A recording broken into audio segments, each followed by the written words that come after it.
Thank you very much, dear Elizabeth, and thank you for giving me the opportunity to speak from a podium that I don't usually get to speak from. But most importantly, I have to say it's always a great pleasure to interact with the membership of the UN Association of the US and all of you others who are committed to supporting the ideals of the United Nations, the ideal we strive to achieve every day in our work here, and I know that you strive to achieve every day in your work or wherever you are in the US. To say that we are living in challenging times would be a slight understatement. I think Elizabeth talking about the perma-crises really encapsulates the time that we are living in right now.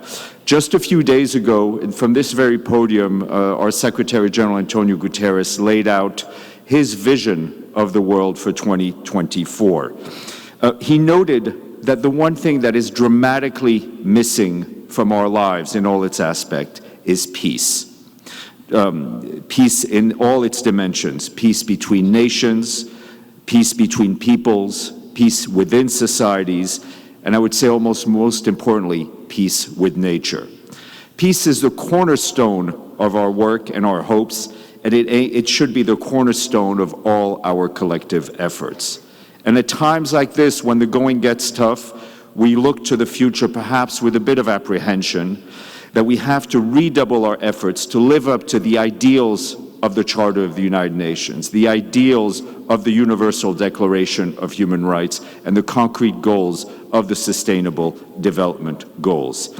That effort, that journey, we can only take together. That's why I'm so glad to be able to spend a bit of time with you this morning, because you're such an important part of the work that we do at the United Nations. You're such an important partner for us here at the United Nations. And I think ours is a unique partnership that creates a network of other important partnerships with the UN, with experts, with advocates, and with communities of all kinds that are representative of the world that we live in. And I can't thank enough the UN Foundation, the UN Association for the US, and its chapters, and of course its members, for all the groundwork that you do to ensure that the relationship between the United Nations and the people of the United States remains strong. But let's be honest, it's not a very easy time to be a supporter of this United Nations. The decisions, the things that we sometimes say and the decisions that are taken by member states in this very hall can make it very challenging for all of us.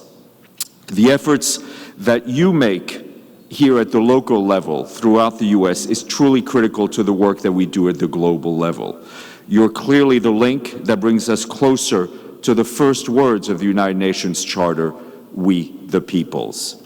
To that end, I think it would be much more productive for me, and I hope for you, if we spend most of the time for me to answer your questions, to respond to your observations and perhaps even your criticisms, or maybe even a few words of praise.